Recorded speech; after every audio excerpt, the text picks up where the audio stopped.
Hello, and thank you so much for tuning into this edition of Behind the Curtain. I'm your host, Gio Battaglia. We had a lovely discussion last week talking about Taylor Swift's latest studio album, and we are sticking in that music discussion. He's been called Rochester's Prince of the Blues, carrying on a legacy that started right here with his father, local legend Joe Beard. For decades, Chris Beard has brought the soulful sound of the blues to stages across the country. Now he's getting ready to say goodbye to Rochester, performing one last time before heading down south to continue his musical journey. And Chris joins us now. Thank you so much for taking the time to talk ahead of this upcoming show. Tell me a little bit about what is in store and how you're feeling. For the show or my journey? Ooh, you pick. We'll talk about both. I've traveled a lot of places, Gio. And don't get me wrong, I love Rochester. But like I said, I've been a lot of places. And so I just want to go in areas where I'm more central to being able to play regularly, more shows, and weather is pretty nice all year round, you know what I mean? So, the South, I did Florida quite a bit and other southern states. And but a friend of mine said to me, well, it's about time. I'm wondering when you was going to change your home base, you know what I mean, for the music. And I just figured now is the time for me to do that. I mean, Rochester is my home. And I got a family here, my dad's here. So I'll be back. I got kids, grandkids, and all of that here. So it ain't like I'll be gone forever, but I just need to do something for my career and kind of make it a priority. You know what I mean? Of course. Yeah. I ain't getting any younger, Well, the mirror might tell me that. You had me fooled. Yeah, thanks so much. 75 Stutson Street. Why that choice for the send-off show? Because I done a CD release party there, and the guy, Thomas Bruce, that owns it, him and my father has been friends for years. And that's how I first met him. And plus, he also allows musicians the opportunity to rehearse there, whenever you want, So, and he's real supportive of the music in the city. And I think it's a nice venue. Yeah, absolutely. My dad plays a few shows, every now and again, kind of freelance. Sure. And definitely that has some of the highest energy. So that'll be definitely good to do that send-off show. What will that night feel like for you? Oh, man, that's going to be like a bittersweet, like I was telling you before, I get a lot of support. Ticket sales are great. And I know it's going to be a lot of friends in there and some family there. And, through the years, there's been a lot of musicians in the upstate New York area that have participated in my career and my journey, and they still do, and will continue to. I know some, because Rochester has some great musicians. And, I have great musicians from the Rochester area that have played on previous CDs of mine in the studio, and I take that music all over the world. So, and I feel that these are some of the best musicians that I've come upon, in my career, and I'm just going to continue the legacy. You know what I mean? It doesn't stop here. You know what I mean? And there are others that believe in me, but don't nobody believe in me like I believe in me. Of course. So. Biggest cheerleader. Yeah, of course. And talk a little bit about that family legacy, that father to son legacy in local music history. Okay. My father's probably been playing blues in the Rochester area for about, oh my God, I would say 50 years, maybe a little less. And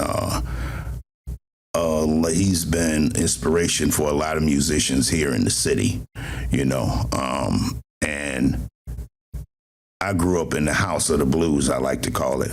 My father has toured and played with some pretty famous people, and they were in and out my household as a child.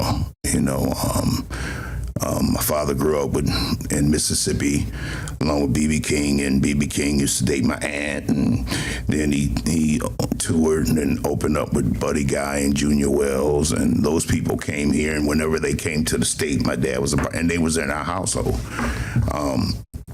And Matt Guitar Murphy, who played in the Blues Brothers as Aretha Franklin's husband. Wow.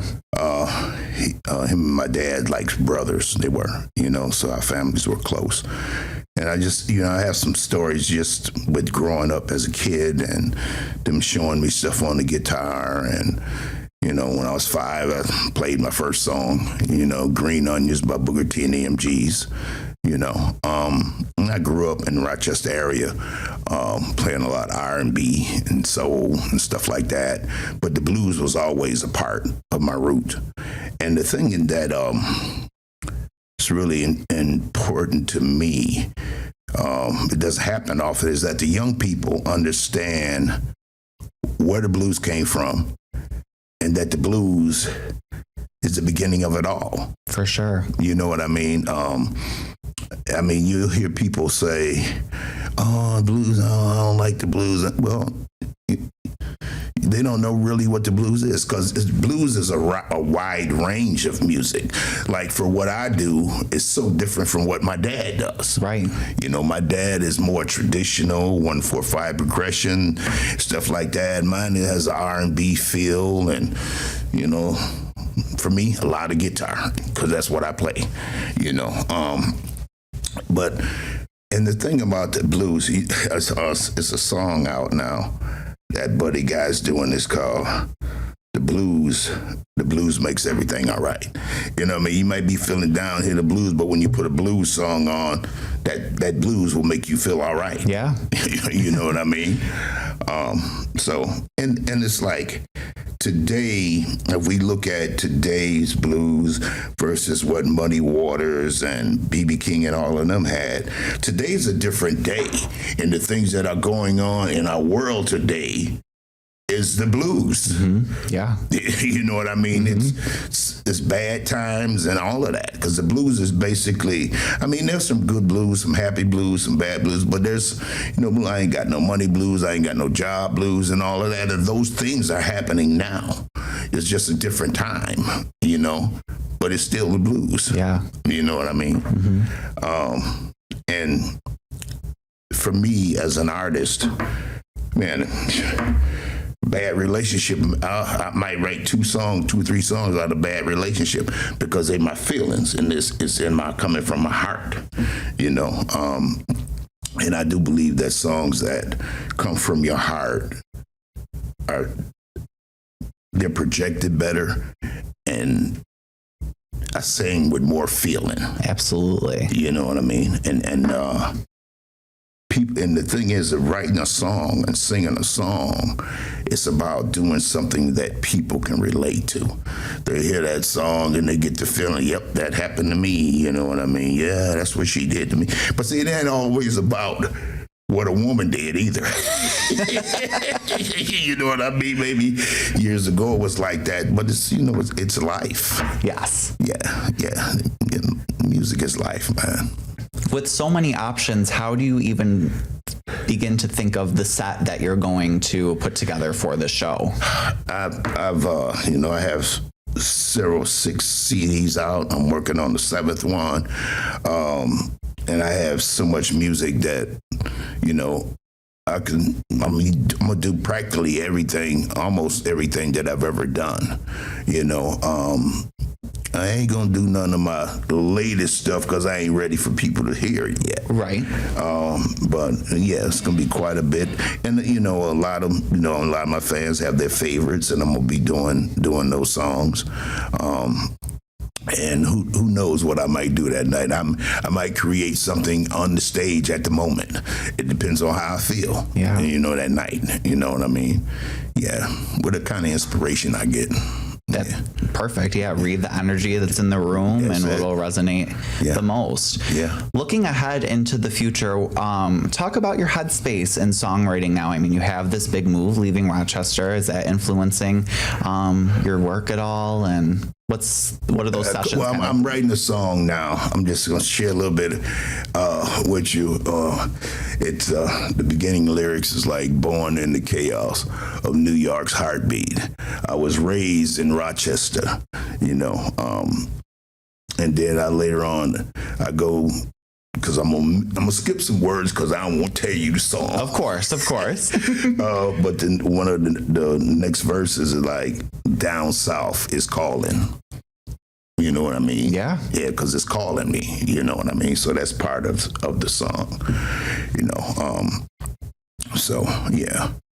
So that's where it's coming from. And I just feel, and then my family's down and my brothers and sisters are there. It puts me a bit closer to them. I have a new agent who's in Florida.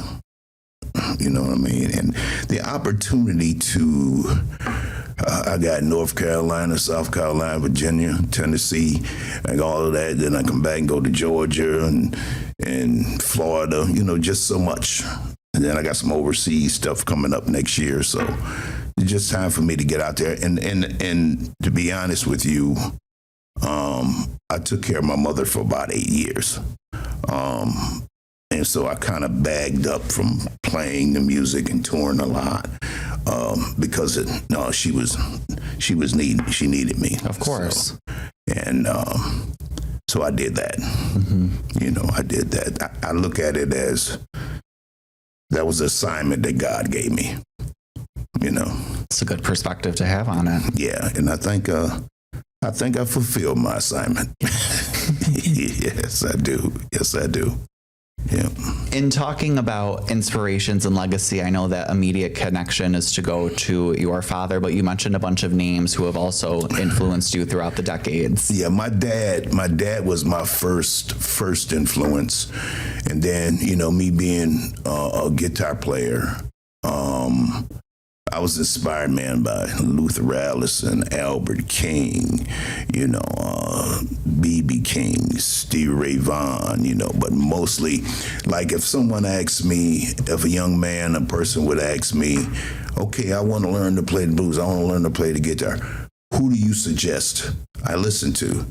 I always send them to the masters in the old school because the people of the day, everything that they have came from them people.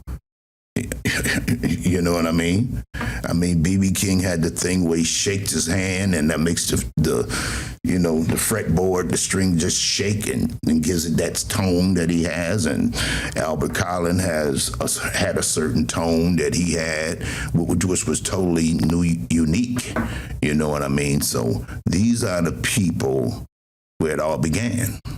And not that I'm trying to copy what they do, but everything that I do, I got some Joe Beard in me, I got some Buddy Guy in me, I got some Albert Collins in me, I got some B.B. King in me, and then the younger generation inspires me too. Because it's, how they say the younger generation picks up things a lot faster than we did. Sure. It's so true. Because, there's some young cats out here, man, that's coming up that's just like really hitting it. You know what I mean? And they respect, and what I love is they respect the blues, they respect the guitar, and they understand about learning from the masters. Yeah. And they're really, because we need people to carry on this legacy. You know what I mean? We don't need it to die. So, and I learned from them. Yeah. Just share something with you. I remember going to Chicago a few years ago. I went to Buddy Guy's club, and he happened to be, because he's in this club, you know what I mean? He was off tour or something like that. And I said to him, Buddy, listen, man, you make $8 million a year playing blues. What are you doing sitting in this club? This is what I'm saying to him, right? And he looked at me and he said, how else am I supposed to get better unless watching young cats like yourself? Wow. That made me become more humble. And I think that was humbling of him. Yes. Because he's allowing himself to be open and to learn. So to say that I've learned enough there's no way I've learned enough. I can continue to learn and believe in this legacy that I grew up with. Now, what about the younger generation that you haven't heard yet? What is your advice for young Rochester blues players who want to follow in the footsteps and maybe don't know how to start on the right foot? It's like I said, I would suggest that they listen to the masters, first of all. The B.B. Kings, the Buddy Guys, them coming up to like Stevie, because with Stevie Ray Vaughan, when he first came out, it was like people thought it was the best thing since fresh bread. You know what I mean? But really, when he got out there and started playing, he started telling people where this music came from. He talked about the Buddy Guys, the B.B. Kings, the Freddie Kings, and and Jimi Hendrix and all that. And Jimi Hendrix talked about the Buddy Guys and people like that, on where it came from. So with someone like him, expose people more to the blues. Talk a little bit about performing live versus recording the music. I know you're working on your 7th CD. Talk a little bit about, the differences. Oh man. Well, I think I somewhat kind of mentioned it when we talked about the show. Next week. I have a live CD. It's called Live Wire. It was done on Northern Blues out of Canada. It was recorded in Grand Rapids, Michigan, and Chicago, Illinois. When I play live, you don't know what to expect, neither do I. Okay, I know how I wrote the song, I know how the music go and all of that, but it depends on my feeling, what I'm feeling, and what's going on in my life right now. When I recorded that CD, I was in a relationship where I was in and out of a relationship. And it was like, I was hurting. I'm not going to get into too much detail. Sure. But I was hurting. And so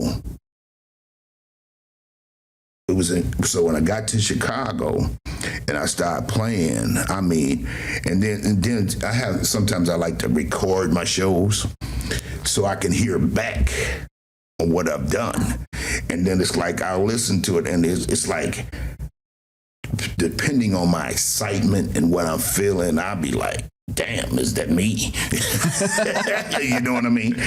And so a song on there that's called It's Over.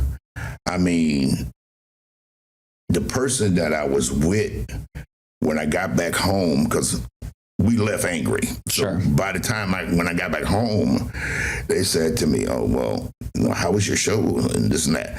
And it was like, their expectation was that I had a bad show because things were rough with us. And I had to be honest. Listening back, I had played one of the best shows of my career. I was on fire. Came from the soul? Yeah, man. It came totally from my soul. You know what I mean? And so doing live versus live, you get the feedback from the crowd. You know what I mean? And I perspire heavily and I just feed off the crowd. Yes. I feed off the crowd. I feed off what I'm feeling that day in that moment versus when I'm in the studio.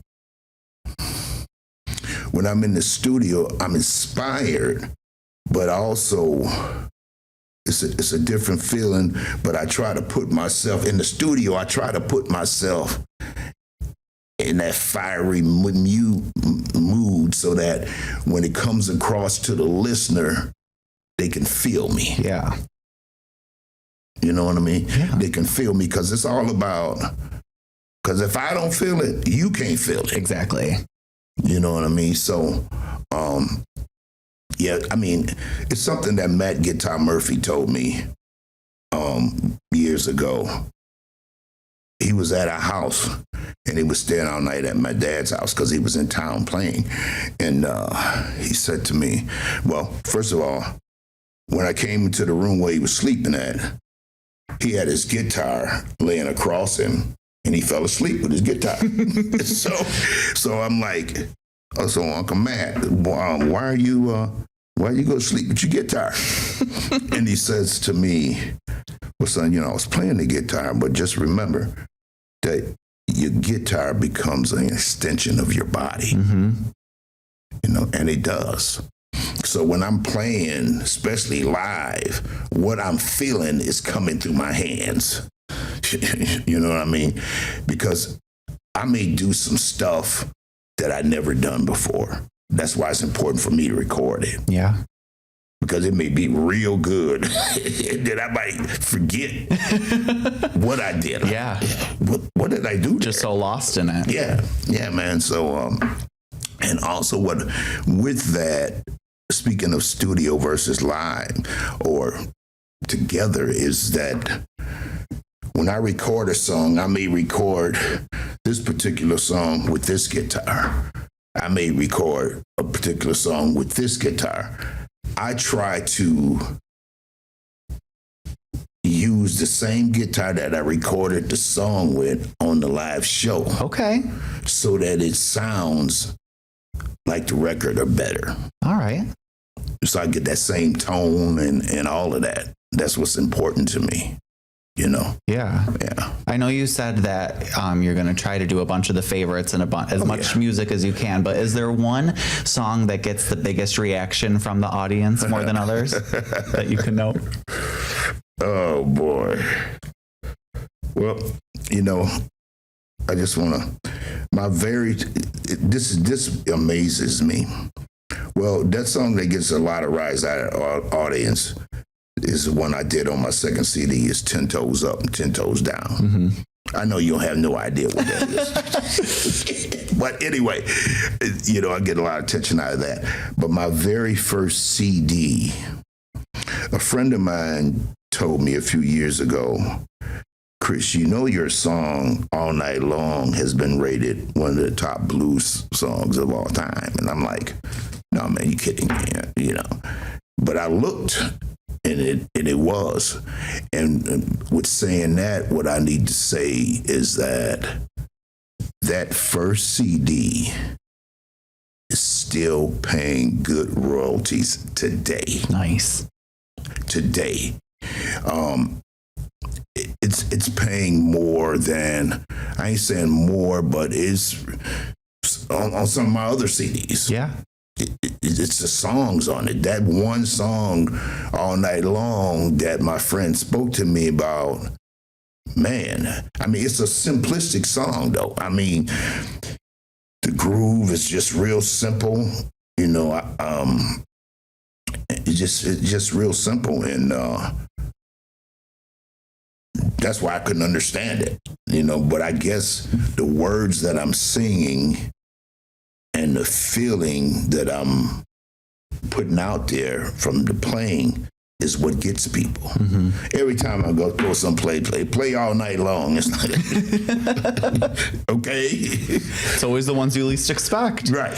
It really is. It really is, man. And then that's why I think it's important to go over your tunes and refresh them with the band, because you never know when somebody might say, well, play this song and play that song. And then one of them will say, oh, well, we ain't rehearsed that song in a long time. You know what I mean? I don't want to do that. Right. So I just try to stay connected with the crowd and connected with the people. They're my fans. You know what I mean? They're important to me. You know what I mean? And just to have that love and respect is important to me, too. Outside music, what do you think you'll miss most about Rochester? Well, friends, family. I'm a recovering addict. I've been clean 34 years. Congratulations. I don't mind sharing that. My recovery is in Rochester. The fellowship that I belong to is in Rochester. They're my family. And like I keep trying to tell them, because everybody talking about how much they gonna miss me, and I'm like, wait a minute, look, I'm only 12 hours away. I got a daughter here, y'all here, you know what I mean? I'm coming back. Of course. My dad's here. I just won't be here on a day-to-day basis, and I'm gonna miss all that. So I just have to find a different routine. But my routine is gonna change because my relocating puts me in a place where I can focus more on my music. Yeah. Yeah. I'm gonna be a busy guy. Yeah. I'm gonna miss y'all. Yeah, Rochester. Of course, I'm gonna miss it. I grew up here. You know what I mean? So taking the busyness in Rochester and just bringing it to a new place. Exactly. All right. Well, we got just a few more minutes here. No, I don't want to stop. I know. I was just gonna say I could talk to you all night long. They only give me all night long. There it is again. You see? Coming up, 75 Stutson Street. Just remind us how good of a show it's going to be. It's going to be a fantastic show. I ain't going to even tell you the pieces that I'm going to have, but I'm going to have full band. It's going to be an exciting show. And somebody was asking me, well, how long is it? How long is it going to be? I have no idea. All right. It depends on how I feel. And I don't plan on cutting it short. No, I'm just going to play till I fall out, till I pass out. That's the way to do it. Can't say farewell any other way. Yeah. Well, we have all of the information, dates, times, venue, ticket information over on our website, rochesterfirst.com. Chris, thank you so much for taking the time One more to talk. thing I want Please. to add. My website is chrisbeardmusic.com. So if you want to go, see where I'm at and what I'm doing, and if I'm close to you, I'm on band in town too. So okay, perfect. That also let you know where I'm at. And what Follow I'm the doing. journey. Yep. Perfect. Yeah. Thank you so much, Chris. It's my pleasure. Absolutely. Yeah.